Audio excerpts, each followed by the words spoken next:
Hey, welcome back to the Ping Pong Flix Show. My name is Chris Wong. It's episode 464 of the Ping Pong Flix Show. I'm sorry for the lack of updates. Finally came back home to my sister and brother-in-law's house, so it's better. I don't have to be in a bathroom. Better connection. I've actually came home a little early so I can do this. But not too many updates, which is a good thing. That way I can kind of enjoy my vacation a little bit. As you can see, I'm in my Justice League jammies.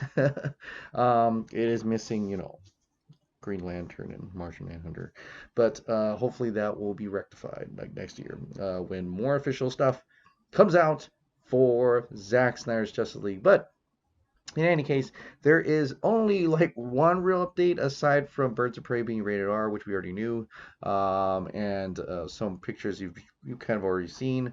There's one more picture from Wonder Woman 1984. This one right here. The other picture was of Barbara Minerva, but I think we already saw that in trailer. I think this is maybe a new picture. We might have seen this trailer, but it's a screenshot of anyway. She's swinging through the mall, probably after she destroys the security cameras, so nobody knows what she's doing. But this is her in action. That's pretty much it. Yeah, not too much. The one of the probably bigger ones, but things we've already known really so far is that David Ayer says that it was supposed to be. They're talking about the ending of the Suicide Squad, his whole movie, right? And at the end, we see Enchantress building this kind of machine thing, and that was what she was supposed to do. Well, according to David Ayer, it was supposed to be a boom tube, as she was under control of a mother box. All the Apocalypse elements were stripped out late in the game. The machine concept was an attempt to create a ticking clock and world threat, right? And we kind of known about this for a while, that the Suicide Squad was supposed to have possible apocalypse elements to it, where parademons were involved and so on and so forth. It kind of, which makes the perfect sense. It would connect. It would kind of connect from Batman v Superman to Justice League. Now, how much Zack Snyder was involved with that is really unclear. He did say at the director's cut event, and if you go back to one of those videos, that he said that he wanted to keep Steppenwolf as his villain for Justice League. So there may have been maybe possibly a hint of Steppenwolf in David Ayer's one, and but surely enough, he probably had some apocalyptic elements to it. The one thing that surprises us was that it stripped out late in the game. His words right here, stripped out late in the game. We thought it was it was just concept art, as Mikhail had pointed out here, that he has arrived, which we believe was supposed to have been a version of Steppenwolf, perhaps probably not the brother that was in the film. This sure looks like a boom tube, and possibly had parademons involved as well. This was early concept art, but it could really. It says Enchantress boom tube right here, so it really is quite something to have seen that, and would have really made more sense, I guess, in ways of connecting to a bigger world. That Steppenwolf did try to come down, but like Zack said, Zack wanted to have Steppenwolf as his villain, but that doesn't mean that it wouldn't have had parademons and apocalyptic and mother box and all those things part of it. We're just not really sure how much late in the game did David Ayer shoot any of this stuff, and if he did shoot any of this stuff, is it possible it's in the Ayer cut of Suicide Squad, along with having more involvement with Joker and stuff like that? So hopefully after the Snyder Cut's release, we can finally get pushed to get the Ayer cut release, and I'm really wondering what David Ayer had in mind with that. So anytime, David Ayer, if you want to push for the release of the Ayer cut, you let us know. And maybe you are, in a way, by by just coming out and throwing out these behind the scenes stuff and stuff like that. But it may be with the success of release the Snyder Cut that more possibility that David Ayer will be willing to share even further and even push it even further. So hopefully we can take a look at that, right? And speaking of cuts, of course, we're talking about Zack Snyder's Justice League. This came out today. Jeff Purdy had Vero posted this. Does anyone know if this is Zack's Green Lantern? I mean, they replaced Darkseid with Steppenwolf in this scene. Thanks. Zack Snyder commented, "That's mine, but not the Green Lantern." Now people are getting confused, like saying, "Oh, this is not his Green Lantern. This is not. This was supposed to be a different Green Lantern. Maybe it was supposed to be Hal Jordan." But remember, this is a battle thousands of years ago. The history lesson. What I interpreted him saying is that that's mine, meaning yes, that's his design. Yes, that's a Green Lantern in the history lesson, but it's not the Green Lantern that he was referring to in his his T-shirt, right? His the Green Lantern logo is not the Green Lantern in the Zack Snyder's Justice League, the league itself. That would probably be Hal Jordan. So yes, that's his design. Yes, that's a Green Lantern, but it's not going to be the Green Lantern in this movie, and that's how I interpret what he's trying to say there, right? A little bit more dirt. Zack's throwing more dirt on Justice League's grave. All will see the truth when true Zack Snyder's Justice League arrives. So this scene right here, and you may be familiar with that in the movie, where Superman flies alongside with Flash to save some people, and he's going next to him. We've always thought that this could still be a Justice League scene, as we can't really tell because his arm is in the way of his face. So we don't know if that's really him. And according to Zack Snyder here, I don't know if you can see it, but he does put a question mark. Let me see if we can. Hope that's not covering it. But the question mark here, meaning he has no idea about this scene, meaning this probably never happened in the movie. His movie, Flash never was alongside Superman at all. So that's another one that is there. So yeah, he totally hit it much. I mean, he did that there's got the CGI mouth. Yeah, you can totally tell that's what transpired there. So even more things that surprises Zach, as he has not seen the movie and he's like wondering what this is, right? So that's pretty funny stuff. But now I'm gonna go into just two discussions I had as we were going around Japan. I was looking at my Twitter, and one of the conversations I want to talk about is the fact that people keep saying, okay, this is coming from the numbers, because Box Office Mojo has changed up their thing where you have to sign up to see a lot of these numbers now, which kind of sucks. So I just want to talk about a little bit about people saying that the DCU has made more money when Zack left. Like it's more successful in the box office when Zack left, and I'm like, are you sure? Because has not been much movies, if any, just like one or two, not maybe just one actually, that has come out since Zack has left. Because a lot of people don't realize that a lot of this movies that came out, like Aquaman, and Wonder Woman 1984 is coming out.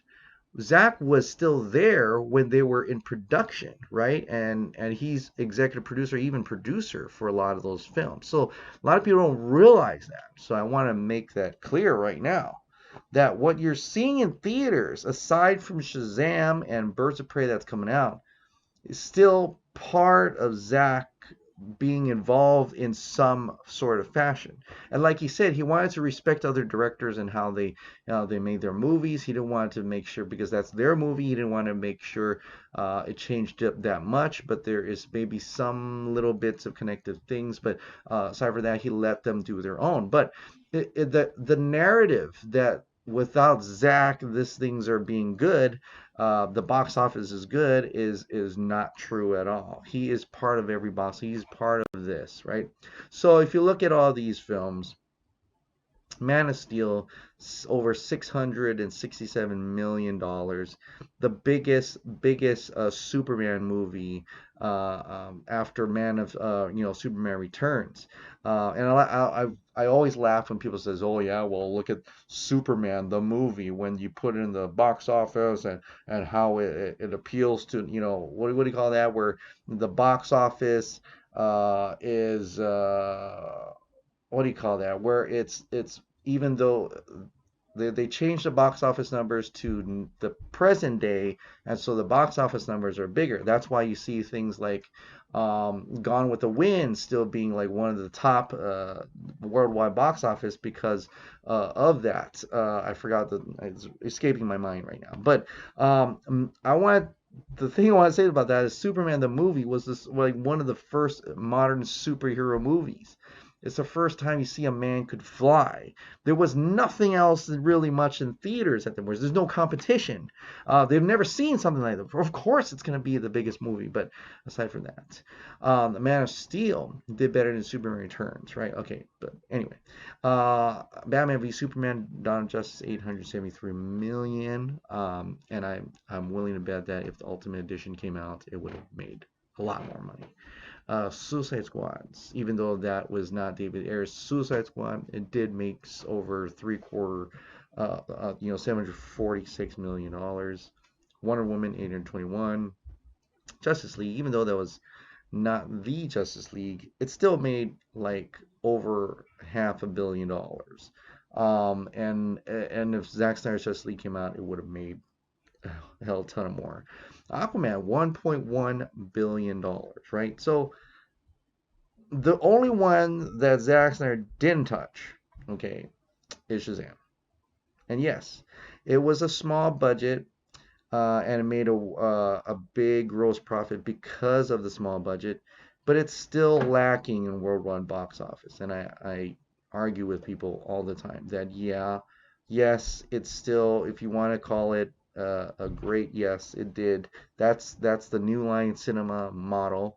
They throw out movies with low budgets so that it has high take. Okay, that's just a strategy that they want to use, that they do all the time. It's fine.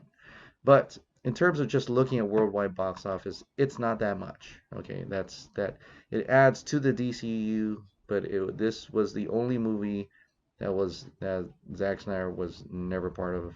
Birds of Prey, also one of the newer movies that Zack's not part of. Wonder Woman 1984 Zack was part of. And this was the curious one, the Suicide Squad. When you look at IMDb, Zack Snyder part of that, and that's interesting. But in any case, just looking at these movies, almost everything that we've seen, Zack Snyder is a part of. Okay, you can look it up yourself. If you've got Google, go on the internet, do some research before you mouth off. Zack Snyder was part of a lot of this. Okay, a lot of this. All right, so let's take that narrative off right now. That is a stupid narrative where you're saying it's better off with Zack. We haven't seen anything without Zack being part of it yet, aside from Shazam. Okay? And you want to say Walter Hamada saved the world. No, he has not done really much of anything as of late. We have not seen anything really of Walter Hamada's actual work until Birds of Prey. He came in through the middle of Shazam. He came in very late in Aquaman that he threw his name in there as executive producer, but he didn't do anything for that movie.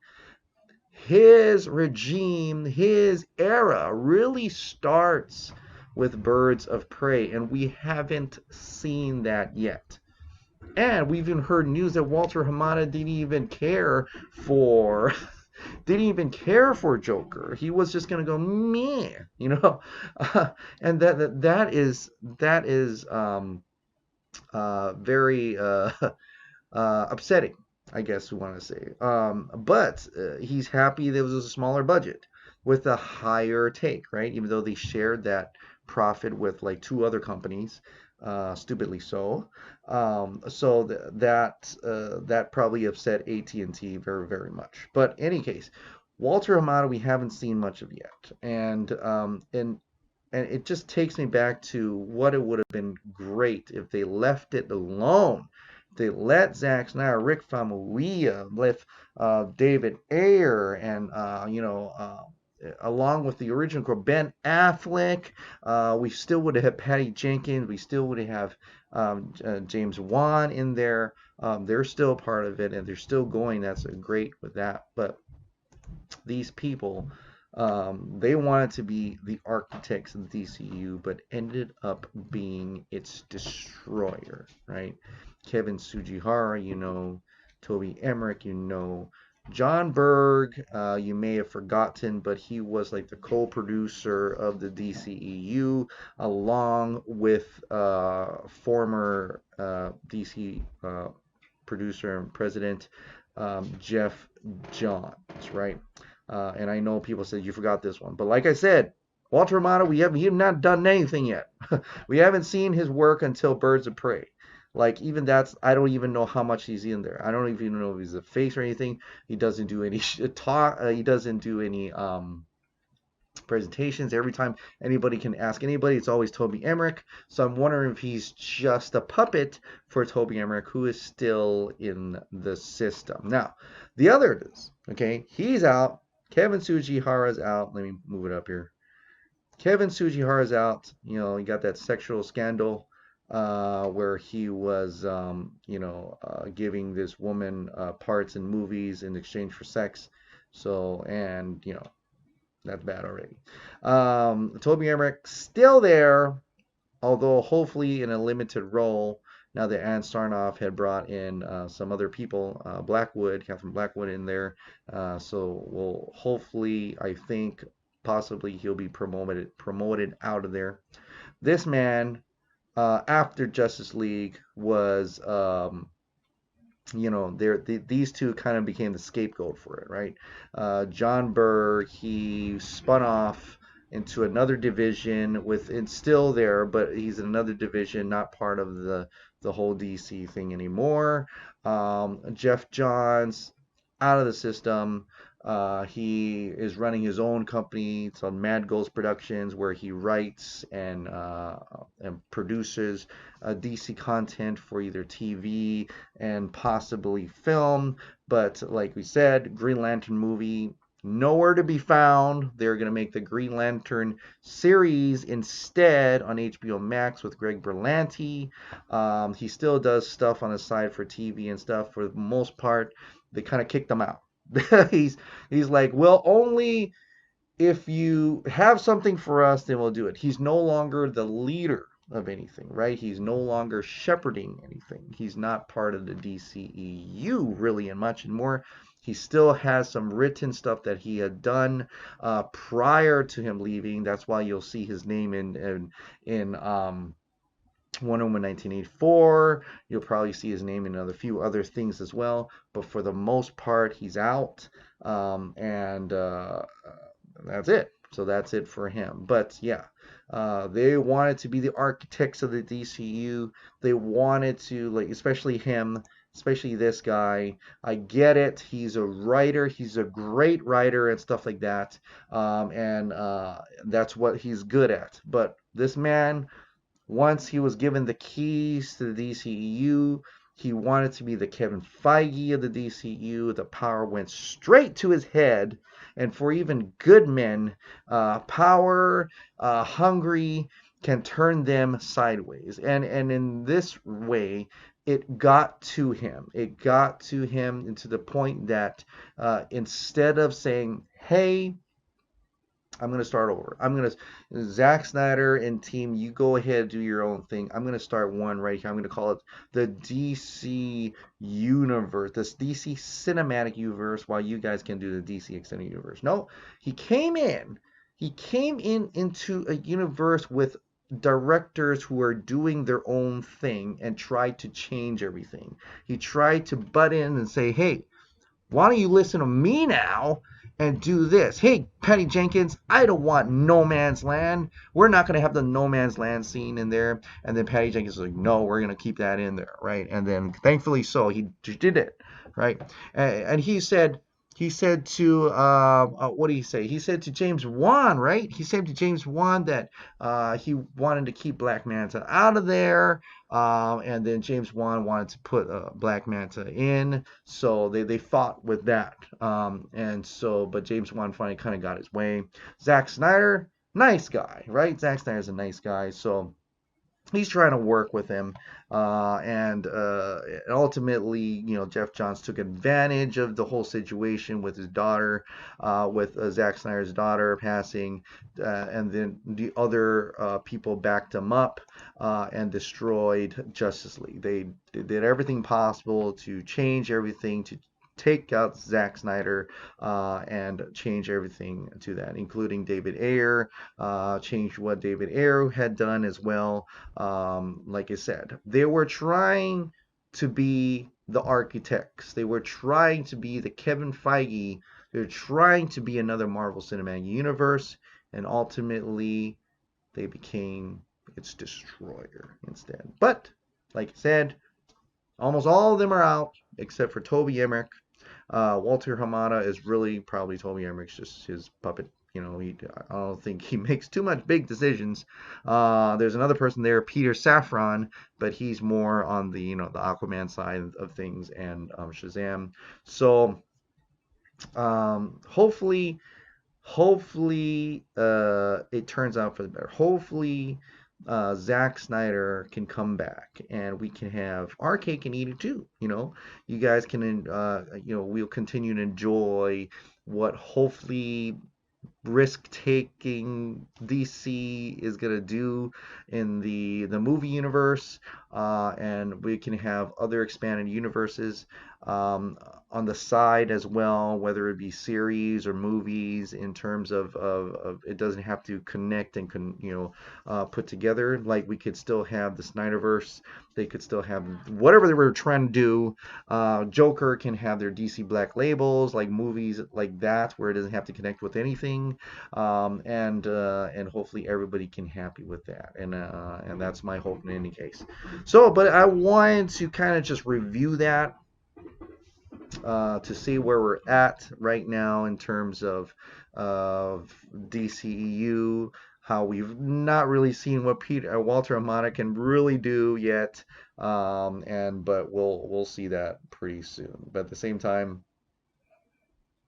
fuck all these guys. Fuck them all. All right, guys. Well, thank you so much for subscribing. Thanks so much for watching. I'll see you next time.